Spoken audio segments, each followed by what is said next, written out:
آبرو دین محمد کی۔ والد صاحب بہت شفیق، بہت محبت کرنے والے، اولاد پہ جان چھڑکنے والے والد تھے، اور کبھی بھی کسی بھی موقع پہ انہوں نے ایسا نہیں ہوا کہ جیسے دوسرے باپ مارتے ہیں، پیٹتے ہیں بچوں کو، جھڑکتے ہیں، اپنا غصہ بچوں پہ نکالتے ہیں، باہر کا غصہ بچوں پہ نکالتے ہیں، ایسا کبھی نہیں ہوا۔ بہت شفیق باپ تھے۔ یہ بھی ایک عادت تھی میری کہ وہ لکھتے ہوئے اٹھ کے کھانا کھانے اندر آتے تھے اور اسی طرح قلم چھوڑ کے جیسے ہوتا تھا وہ آ جاتے تھے، اور میں جا کے ضرور 2-3 صفحے پڑھ کے آتی تھی کہ کیا لکھ کے آئے، اور 1-2 پیراگراف میں نے ان کے ایسے زبانی یاد کر لیے تھے کہ وہ ایک دفعہ میں نے انہیں سنائے تو وہ حیران رہ گئے، اور انہوں نے کہا اس کی ہوا تمہیں کہاں سے لگ گئی، یہ تو میں نے ابھی لکھا ہے، یہ تو چھپا بھی نہیں۔ تو پھر ایک دفعہ انہوں نے ہنس کے کہا تھا کہ میرے دفتر سے نکلتے ہی جا کے پڑھا جاتا ہے اور دیکھا جاتا ہے کہ میں کیا لکھ کے آیا ہوں۔ پوری رات کھانا کھانے کے بعد لکھتے تھے اور صبح فجر تک لکھتے تھے۔ بیچ میں اٹھ کے اکثر گھر کا چکر لگاتے تھے، ایک سب بچوں پہ نظر رکھتے تھے، اور کسی کی رضائی اتری ہوتی تھی اسے اڑا دیتے تھے اور دروازے چیک کر لیتے تھے، لیکن بالعموم عشاء کی نماز کے بعد کھانا کھا کے اور پھر وہ صبح تک فجر تک لکھتے تھے۔ فجر کی نماز پڑھ کے لیٹتے تھے اور 8 بجے پھر لکھنے کی میز پہ موجود ہوتے تھے۔ یہ اس میں کبھی ہم نے کوئی فرق نہیں دیکھا۔ اور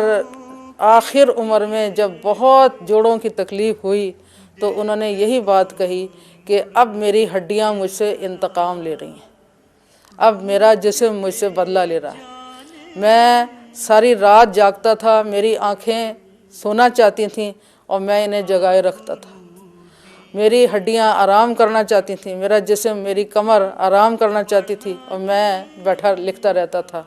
اور اب یہ آنکھیں مجھ سے انتقام لے رہی ہیں، میں سونا چاہتا ہوں اور ان کو جاگنے کی عادت پڑ گئی ہے،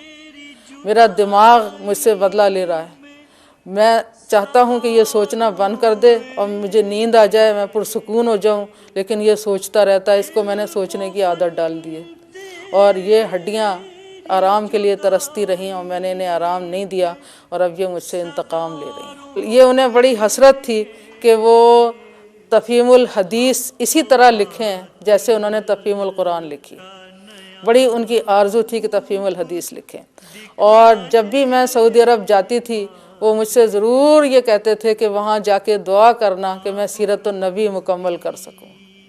تو جتنا وہ کام کرنا چاہتے تھے اتنا وہ کر نہیں سکے، ان کی تو آرزو تھی کہ تفہیم القرآن کے ہی سٹینڈرڈ کی تفہیم الحدیث لکھیں اور سیرت النبی بھی مکمل کریں۔ فلسطینی کہتے تھے کہ اگر کسی نے فلسطین کے کاز کے لیے بڑے خلوص سے اور محبت سے کام کیا ہے تو وہ شیخ مودودی ہیں۔ اسی طرح سے جو مصری تھے وہ اخوان المسلمون کے، وہ بے حد عزت کرتے تھے اور بے حد قدر کرتے تھے،